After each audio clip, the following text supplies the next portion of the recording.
सब तुम्हारा करम है आका की बात अब तक बनी हुई है। तफसीली पेश करने जा रहा हूं।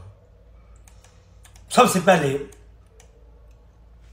ज़ैद बिन अली बिन हुसैन का मर्तबा और मकाम क्या है, मैंने आपके सामने पहले भी पेश किया था कि बिहार और अनवार और दीगर मकामात पर यह रवायत मौजूद है कि ऐ हुसैन, अल्लाह के नबी ने फरमाया था, ऐ हुसैन तेरी सुल्ब से एक शख्स पैदा होगा जिसका नाम ज़ैद होगा और रोज़ क़यामत वो लोगों की गर्दनों से फांगते हुए बेहिसाब और किताब जन्नत में दाखिल हो जाएगा। और उसकी शान ये है, इमाम जाफर सादिक ने फरमाया कि इमाम ज़ैद के लश्कर में शहीद होने वाले, उनकी मिसाल अली और अल्लाह के नबी के साथ लड़ने वाले मुजाहिदीन उनकी जैसी है। जैसे वो शहीद हुए वैसे जैसा मकाम ज़ैद के साथ जंग करने वालों का है।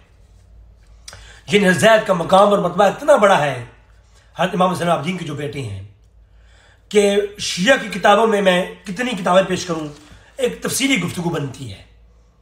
मगर ये इमाम ज़ैनुल आबिदीन जो हैं, इनका इख्तिलाफ हो गया इमाम मोहम्मद बिन बाकिर से। शिया के यहाँ मुतफ़िका दोनों इमाम हैं। अब इख्तिलाफ क्या हुआ, मैं इमाम बाकिर का मकाम क्या है, शिया किताबों से मैं सैकड़ों रवायत पेश कर सकता हूँ कि इमाम बाकिर जन्नत में ऐसे होंगे जैसे सितारा होता है चमकता हुआ, और इमाम ज़ैद ऐसे होंगे। इमाम ज़ैद जो हैं उनका मकाम ऐसा है कि वो बेहिसाब व किताब जन्नत में जाएंगे। अब शिया का अकीदा क्या है, जो इमाम मनसूस का इनकार करे वो काफिर, और जो इमाम नहीं और ऐलान इमामत करे वो भी काफिर है। अकीदा ज़हन में रखना है। अब चलेंगे हम ये असूल काफ़ी की तरफ। असूल काफ़ी किताबुल हुज्जा पेज नंबर 331 है मेरे पास। इसमें चैप्टर क्या है, इसमें चैप्टर है कि इमामत के हक और बातिल होने की दलील। इसके अंदर वो कहते हैं, एक तवील बहस है, कहते हैं कि इमाम बाकिर ने तशरीफ फरमाते और ज़ैद बिन अली जो है इमाम ज़ैनुल आबिदीन के बेटे ज़ैद, वो इमाम बाकिर के पास आए और आकर कूफा के जो खतूत हैं उनके बारे में गुफ्तगू रही कि खतूत पहले किसने भेजे हैं और किसने ये खतूत भेजने की पहल किसने की है, और एक तवील यानी बहस रही है। तो जब ये बहस मुबासा हुआ तो कहा कि इमाम बाकिर ने कहा इमाम ज़ैद से कि आप जो है ज़हन में रखें कि इताअत अल्लाह की जानिब से फ़र्ज कर दी गई है, कि जो इमाम महसूस होता है उसकी इताअत फ़र्ज है। तो इमाम जो है उसकी इताअत करनी फ़र्ज है, अगर नहीं करेंगे तो आप काफिर हैं। ये फतवा कौन दे रहा है, इमाम बाकिर दे रहे हैं। जो शुरू से एक तरीका चला आ रहा है कि एक इमाम होता है, बाकी उसकी इताअत करते हैं, तो आज भी वही हमें करना है। तो लिहाजा आप हम में से और आप में और मुझ में से अताअत एक की फर्ज है, ये नहीं मेरी। और मुवद्दत और मोहब्बत जो है वो सबके लिए एक जैसी है। सारे आले बैत का एहतराम होगा, मुवद्दत होगी, मगर जो इमामत है वो मेरी है, लिहाजा अताअत मेरी फर्ज है। तो लिहाजा आए ज़ैद, तुम मेरी बात को समझो और इताअत करो। और अमर खुदा का जारी होता है और औलिया में बेइत्तिसाल हुक्म के, और अली से लेकर 12वें इमाम तक ये ऐसी रहेगा। ये बहस हुई इमाम ज़ैद और इमाम बाकिर आपस में। अब आप गौर कीजिएगा, दोनों इमाम मनसूस। अब जरा बहस देखिए, बहस लफ्जों में तो जो कीजिएगा, मैं असूल काफ़ी की असल इबारत स्केल लगाऊंगा और फिर असूल काफ़ी की जो शरह है ना, तर्जमा है शाफी, वो भी शिया ने किया है, मैं तर्जमा पढ़ रहा हूं शिया का ही करदा, और असल इबारत भी लगाऊंगा। इमाम बाकिर ने कहा कि अब मुवद्दत और मुअय्यन जो है ना ताउन हर सब के साथ होगा, मगर जो इमामत है वो मेरी रहेगी, क्योंकि मैं इमाम बाकिर कहते हैं कि मैं फर्ज है मेरी इताअत आप लोगों पर। और तुम अभी बच्चे हो, अगर तुम जो है, मैंने सुना है कि तुम कहते हो कि लोगों ने तुम्हारी बैत करने का इरादा कर रखा है, तो अगर तुम खरूज करोगे तो मुझे डर है कि लोग तुम्हें बेवकूफ ना बनाए। लफ्ज में गौर कीजिएगा कि कहीं ऐसा ना हो कि ये लोग खुदा की रबूबियत पर यकीन नहीं रखते, तुम्हें बेवकूफ बनाए। चूंकि तुम महसूस में अल्लाह ना होती हो, ये खरूज का इरादा रखते हो, लिहाजा ये लोग तुमको अज़ाब इलाही से नहीं बचा सकते, बस जल्दी ना करो। कहा कि ऐ ज़ैद, तुम इमामत के मसले में दावा इमामत करने में जल्दी ना करो, और जो लोग तुम्हारा साथ दे रहे हैं इनका साथ न लो, कहीं तुम्हें ये बेवकूफ बनाए और तुम जल्दी कर रहे हो और तुम अल्लाह के अजाब में ना आ जाओ और अजाब इलाही का सरिया ना बन जाओ। यानी तुम इमाम नहीं हो, मैं इमाम हूं। अगर तुम जो ये काम करने लगे हो दावा इमामत और खरूज का, ये करोगे तुम्हें अजाब इलाही आएगा और तुम ये बेवकूफ लोग तुम्हें बेवकूफ बना लेंगे। अगर मनसूस इमामत होती तो ये सारे मामलात होती क्यों? पहला सवाल तो ये है। और कहा कि और तुम अल्लाह पर सबकत ना करो वरना मुसीबत तुम पर आजिज बना देगी। इमाम बाकिर कह रहे हैं कि तुम जल्दबाजी ना करो वरना मुसीबत आएगी और तुम आजिज हो जाओगे और तुम गिर्द गिरा दिए जाओगे। और ये सुनकर गादिबा ज़ैदुन, ज़ैद गज़बनाक हो गए। ये गादिबा यग़दिबु गादिबन, वो का एक शख्स ने मुझे कहा था कि गादिबा फातिमा था इला अबू बकर है। तो मैंने कहा जी अगर गादिबा फातिमा था वो कुफर हो गया तो गादिबा ज़ैदिन इमाम बाकिर के मुतालिक क्या कहोगे? हज़रत ज़ैद इब्ने अली ज़ैनुल आबिदीन गादिब हो गए, गज़बनाक हो गए, लाल पीले हो गए और कहा कि इमाम बाकिर तुम कैसे इमाम हो सकते हो? हम में वो इमाम नहीं हो सकता जो घरों में पर्दे डाल के बैठ जाए और जिहाद फी सबिलिल्लाह से किनारा कश हो जाए। अब जिहाद फी सबिलिल्लाह करना इमाम ज़ैद कहती हैं ये इमाम के लिए शर्त है। और ये सूरह काफी की शरह है अस्साफी अल्लामा कज़वीनी की।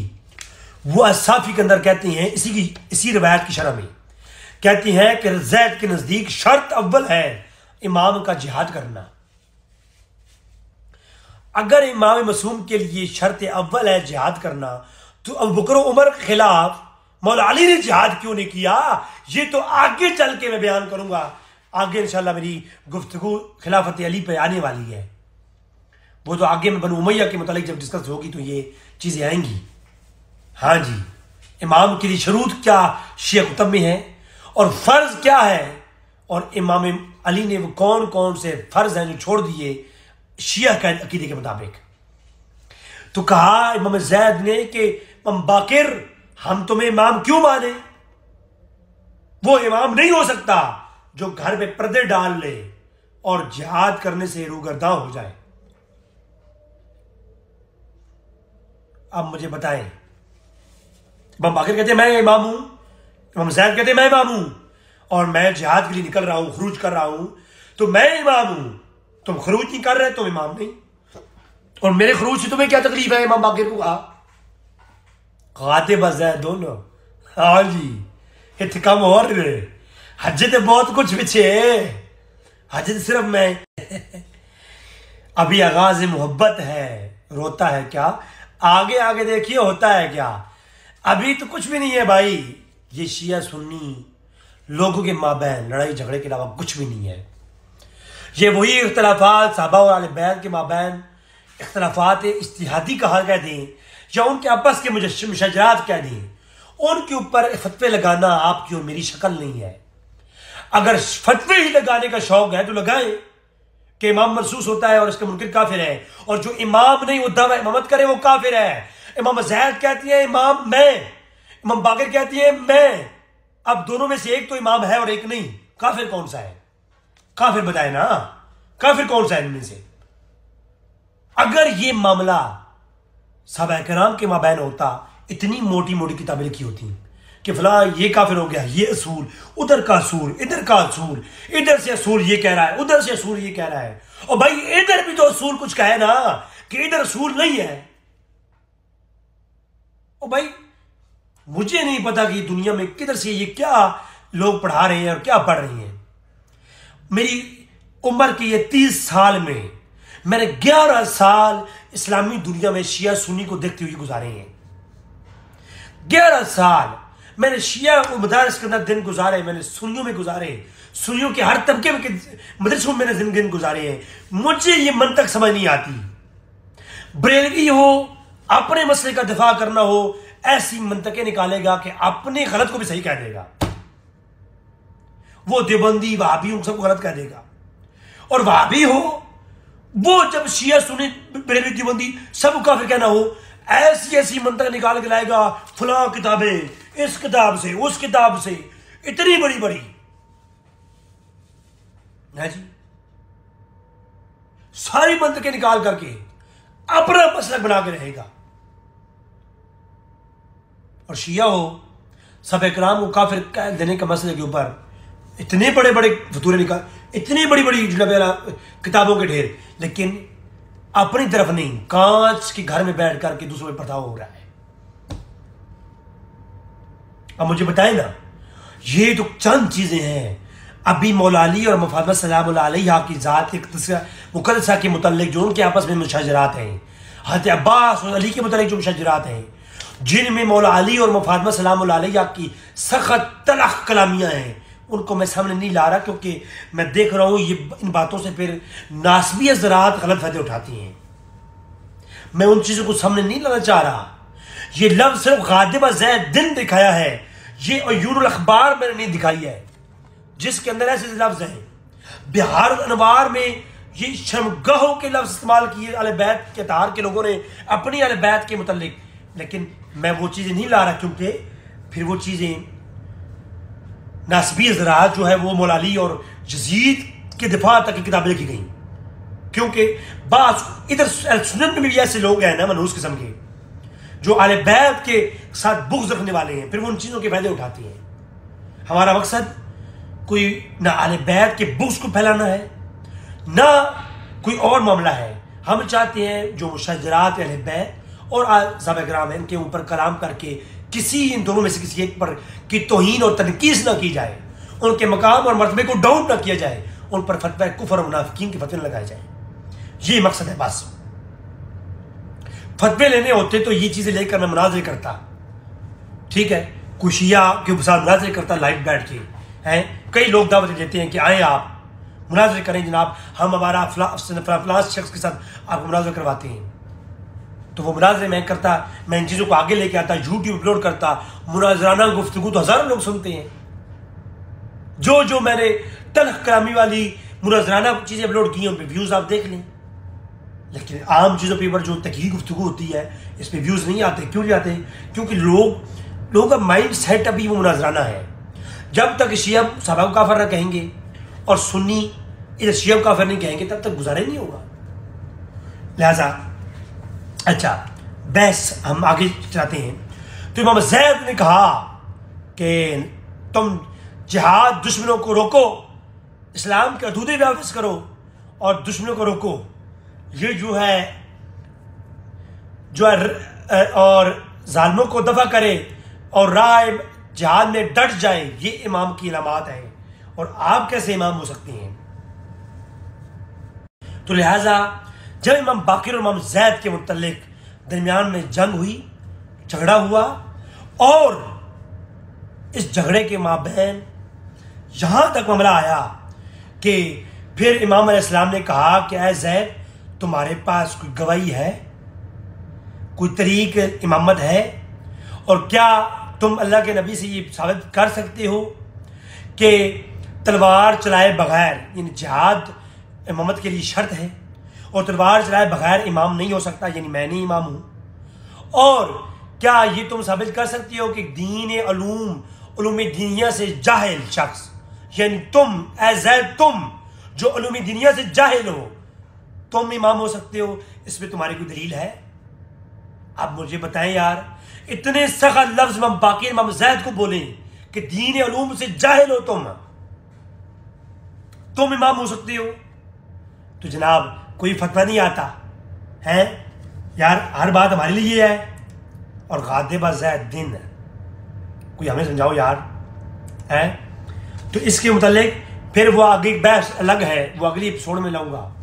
फिर जब इमाम ज़ैद निकले और शहीद हो गए, फिर जब खबर मिली इमाम बाकिर को, इमाम बाकिर ने कहा, एक शख्स भागते हुए आया, तो उसने कहा कि इमाम बाकिर के सामने आता गया। इमाम बाकिर ने पहले ही कहा, रुक जा, क्या ज़ैद इब्न अली शहीद हो गए हैं? कहा जी शहीद हो गए हैं। उनको सूली पे लटकाया गया है? कहा जी सूली पे लटकाया गया है। सलीब किया गया है। तो ये सारी बातें की और उसके बाद रोने लगे।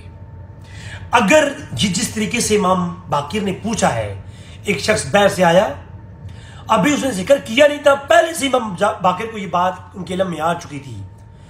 तो अगर साफ नीयत से पूछा जाए, सोचा जाए, तो फिर तो बंदा ये सोचता है कि चलो इमाम बाकिर पर अल्लाह ने इल्हाम किया होगा, उनके दिल में ये बात डाली होगी, वो इमाम हैं, उनके ऊपर जो है इल्हाम हुआ होगा, अल्लाह ने उनको बता दिया होगा कि इमाम में ज़ैद शहीद हो गए हैं।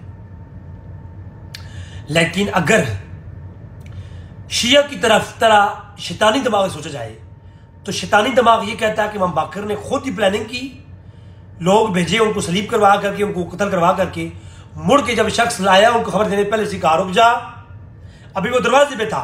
अजून अखबार के अंदर भी है, बिहार अनवार के अंदर भी है कि अभी ज़ैद बिन अली की शहादत की खबर लाने वाला दरवाजे पे खड़ा हुआ था।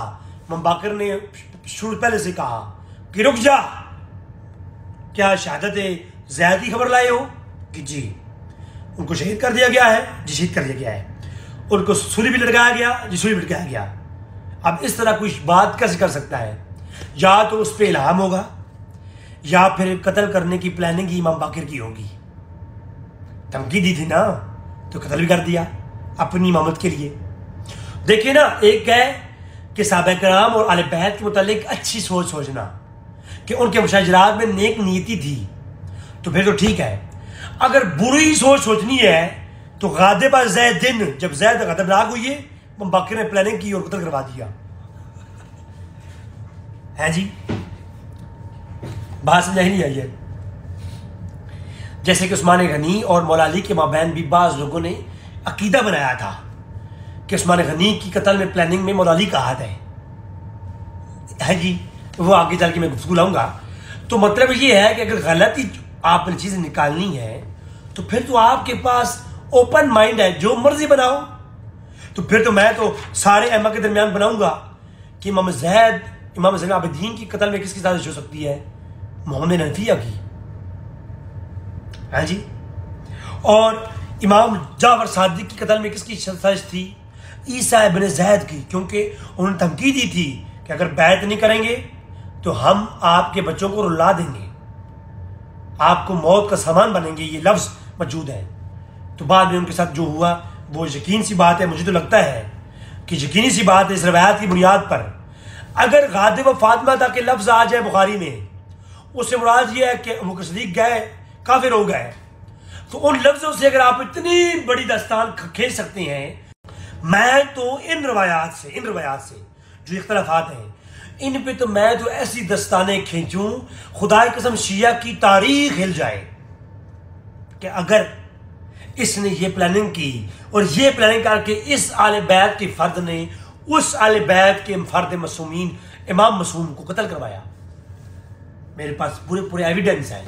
ये सारे के सारे मैं रवायात पेश करके मैं ये मुकदमे बना सकता हूँ लेकिन अल्हम्दुलिल्लाह हम अहले सुन्नत जमात का नज़रिया ये है कि आले बैत और सहाबा किराम के माबैन जो इख्तलाफ हुए हैं वो इख्तलाफात मुशज्जरात उनके आपस के इख्तलाफ थे, उन पे कलाम करना हराम है। हम अहले सुन्नत का ये अकीदा है, लिहाजा यही बात है। इसके अलावा और कई इख्तलाफात हैं। मेरे पास 300 साल की तारीख शिया कुतुब से, वो भी शिया कुतुब की पाए दर्जे की किताबें, ये नहीं कि छोटी मोटी किताबें। असूल काफी किसी हाड़ की मैंने बात की अभी तक, असूल काफी, बिहार अखबार और फरूल काफी वगैरह, यानी मोतबर कश्फुल गुम्मा वगैरह और मोतबर किताबें ज्यादातर तो मैंने असूल काफी ही पेश की है। तो असूल काफी ही में कई इख्तलाफात हैं आले बैत के, यानी मैं अगर 300 साल तारीख पेश करूं तो मैं 100 घंटे की गुफ्तगू कर सकता हूं कि जो है आले बैत के इख्तलाफात के ऊपर। चूंकि मैं नमूने के तौर पर चंद एक इख्तलाफात लिए हैं जो मकसूद है समझाना कि अगर मुशज्जरात के ऊपर ही इख्तलाफ करके काफिर कहना है तो शिया का अकीदा है इमाम का इनकार करने वाला काफिर है। तो इन दो इमामों में से एक इमाम था, एक काफिर था। वो जो काफिर था ना, उसकी निशानदेही शिया भाई करेंगे। शिया भाई, शिया ब्रदर्स, वो ये हमें बताएंगे कि इन इमाम बाकिर में से और इमाम जैद बिन इमाम ज़ैनुलआबिदीन में से काफिर कौन था। जैसे वो बताते हैं कि अबू बकर, उमर और अली में से काफिर कौन था, ऐसे वो यहां भी बताएंगे कि इनमें से मुनाफिक और काफिर कौन था। मोहम्मद बिन हनफिया और अली बिन हुसैन, उनके माबैन मुसलमान और काफिर कौन था, ये मुझे जानना है। मुझे शिया भाइयों से, उन किताबों से मुझे नहीं मिला, उनसे जानना है मुझे। और इसके अलावा मोहम्मद बिन अब्दुल्ला और ईसा बिन ज़ैद, इनके और इमाम जाफर के माबैन जो इख्तलाफ हुआ और एक दूसरे को काफिर होने की धमकियां और जेल में जाके बंद किया गया, इनमें से मुसलमान और काफिर कौन था, इसमें से जानना है मैंने। और इमाम मूसा काजिम, ये आखिरी वाला सुन लें, इमाम मूसा काजिम और अब्दुल्ला इब्न हुसैन के माबैन जो इख्तलाफ हुआ, ये भी सुन लें। ये मेरे सामने है किताबुल हुज्जत 351 नंबर पेज, असूल काफी। इसके अंदर है कि अब्दुल्ला इब्न हुसैन ने एक खत में इमाम मूसा काजिम को खत लिखा जिसमें यह कहा कि अपने नफ्स को अल्लाह से डराने की हिदायत करता हूं, कि अपने आप नफ्स को अल्लाह से डराओ, मैं आपको हिदायत करता हूं। इमाम अब्दुल्ला इब्न हसन किसको कह रहे हैं? इमाम मूसा काजिम को कह रहे हैं। और अल्लाह की यह हिदायत जिस तरफ अवलीन के लिए थी उसी तरह आखरीन के लिए है। मुझे एक दीनदार मोतबर आदमी ने खबर दी है कि तुम अपनी इमामत के इजहार का शौक रखते हो, बावजूद ये कि खुदा ने अपनी मदद को तुमसे रोक कर तुम्हें जलील बना दिया है। तर्जमा किसका है? अश-शाफी का है, शिया उलमा का तर्जमा। अरबी इबारत में पढ़ूंगा तो फिर उस पर मैं बहस करूंगा। जब अरबी इबारत में बहस करता हूं तो फिर आप लोग गुस्सा करेंगे, इसीलिए मैं अरबी इबारत नहीं पढ़ रहा सूरह काफी की, मैं अश-शाफी जो तर्जमा है सूरह काफी का वो उर्दू तर्जमा पढ़ रहा हूं। कि इमाम अब्दुल्ला इब्न हसन कहते हैं इमाम मूसा काजिम को कि अगर आप इमामत का दावा करोगे तो आपको खुदा जलील करेगा। इससे बुरे लफ्ज मौजूद है किताबों में। मैंने कहा ना कि मैं हरगिज मुतासिबीन में से नहीं हूं कि मैं अब तासुब में आकर के मैं शिया का नीच करने के लिए मैं वो लफ्ज लेके आऊं जो पहले बैतदार ने बुरे तरीन लफ्ज एक दूसरे के खिलाफ बोले हैं। मैं सिर्फ इशारा कर रहा हूं कि जलील किया और तुमने रख न डाला मेरी इमामत की इमामत में, तुमने गड़बड़ की है मेरी इमामत के मसले में। अच्छा, जो मवाफिक रज़ाई इलाही है और हमारी इमामत के बारे में पोशीदा तौर पर, और अगले लफ्ज सुने, तुमने मेरी इमामत में भंग डाली है, मेरी इमामत के अंदर तुमने अपना इमामत दावा किया है और कहा कि तुम पोशीदा तौर पर मेरे मुखालफत करते रहे हो और तुम हमेशा से इमामत के दावेदार रहे हो। तुम अपनी आरजुओं को इस चीज के लिए फहरा रहे हो और अल्लाह ताला ने तुमको अता नहीं की है जो चीजें तुम वो लेना चाहते हो, और तुम ख्वाहिशों में फंस कर गुमराह हो गए हो। इमाम अब्दुल्ला इब्न हसन, इमाम हसन की औलाद में से हैं ये, हुसैनी और हसनी दोनों इमाम, और कहते क्या है, और तुम फंस कर रह गई हो। और फिर आगे से इमाम मूसा काज़िम ने जवाब लिखा कि नहीं, मैं तुम्हें तुम्हारे नफ्स से डराता हूं, मैं तुम्हें इससे आगाह करता हूं, और तुम्हें अल्लाह की दर्दनाक अजाब से डराता हूं, सख्त अताब से डराता हूं। यार खुदा का वास्ता है यार, ये लो यार, हैं?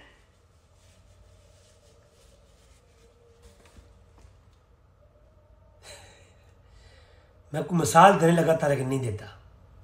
समझाना मकसूद है। खुदा के लिए अल्लाह से तुम लोग भी डरो तुम लोग भी डरो यार। छोटी सी बात सहाबा इकराम कह दें आले बैत के मुतालिक, वो तो कुफ्र हो गया, उस पर किताबें लिखी गई, इतनी मोटी मोटी किताबें, और मूसा काजिम को अब्दुल्ला इब्न हसन ये कहें हैं, फिर कोई टेंशन नहीं, हुसैनी और हसनी आपस में जंग करें और जलीलता के लफ्ज कहें, और इमाम मूसा काजिम उसको उनको अजाब याद करवाएं और वो इन्हें अजाब याद करवाएं। या अल्लाह, मुझे समझ नहीं आ रही कि मैं आप लोगों को कैसे समझाऊं। और इसी रिवायत के आखिर में जो लफ्ज हैं उसमें इमाम मूसा काजिम जो है ना, उन्होंने कहा क्या, अब्दुल्ला इब्न हसन को कहा कि जो दुनिया और दीन के मामलात हैं, कहा कि तुम खलीफे की मुखालफत न करो, मैं तुमको रगबा दिलाता हूं, और तुम अपने आप को बुरी तरफ मत फंसाओ, वरना तुम्हारी गर्दन दबोच ली जाएगी, रस्सी में बांध दी जाएगी, और तुम राहत को तरसोगे, और तुम जो है हिदायत तरफ आ जाओ और तकजीब ना करो मेरी इमामत की, वगैरह वगैरह वगैरह। और फिर ये खत हारून के हाथ लग गया और वगैरह वगैरह, एक तफसीली बहस है। अब मुझे बताएं ये कौन इमाम है और कौन मनसूस बिन अल्लाह इमाम है? इन दोनों में से जो एक इमाम था मान लिया, दूसरा तो काफिर है ना। अब ये जो इमाम मूसा काज़िम है, ये तो इमाम है शिया की आज भी, असना शिया के यहाँ, लेकिन अब्दुल्ला इब्न हसन जो है जिन्होंने खत लिखा है वो काफिर है, ये शिया लिख के दें। फिर मैं शिया किताबों से निकालूंगा कि अब्दुल्ला इब्न हसन है कौन, और उनकी तारीफ शिया उलमा ने उनकी किताबों में क्या लिखी है। ये जो शिया का आज फिरका है असनाशरिया, ये शिया का किताब 300 साल के बाद जाके बना। उससे पहले शिया के बेशुमार फिरके थे, उनको जमा करके कम्बो किया गया, कम से कम इख्तिलाफ करके कम्बो किया गया। वो जो कम्बो बना ना, वो असनाशरिया बना। और इस 300 साल तक ये शिया सारे ये असनाशरिया नहीं थे, ये 12 इमाम के मानने वाले शिया पहले नहीं थे। पहले तो हर कोई इमाम मानने वाले थे, हर कोई इमामत का दावा करने वाला था, और हर कोई अपना अलग अलग निज़ाम था। और वो फिर को शिया आप किताब पढ़ लें, उसमें मेरी वजाहत पहले आ चुकी है। तो एक तफसीली बहस थी। फिर 300 साल के बाद जाके बनु बादशाह के दौर के बाद जाकर के भी असना शरिया को तारुफ करवाया गया, और ये एक पैकेज के तौर पर यह अकीदा बनाया गया। कोई यहां से पकड़ा, कोई यहां से पकड़ा, कोई नुमेरियों से पढ़ा, कोई नुसैरियों से पढ़ा, कोई हालियों से पढ़ा, सबको जमा करके एक बेहतरीन पैकेज बनाया गया। उस पैकेज का नाम असना शरिया रखा गया। और वो सारे गुमराह फिरके जो शिया किताबों में आज भी मौजूद है, जो मैंने पहले एपिसोड में पेश कर दी, वो सारे फिरकों के कोई ना कोई अकीदे उठाए और उनको जमा कर करके एक बना दिया गया। उसको असना शरिया आज कहते हैं। तो ये मैंने आज गुफ्तगू की। अल्लाह तबारक तआला से दुआ है कि अल्लाह हमें समझने की तौफीक अता फरमाए। ये गुफ्तगू करने का जो मकसद है वो मैं बयान कर दूँ। मेरा मकसद आले बैत अतहार के दरमियान इन मुशजरात को बयान करके उनकी ज़ात की तनकीस करना नहीं, शिया भाइयों को समझाना है कि अगर उधर इख्तलाफ हो तो फतवा है, इधर इख्तलाफ हो तो हम क्यों चुप हैं। वो असूल जानना है मुझे। वमा अलैना इल्लल बलागुल मुबीन।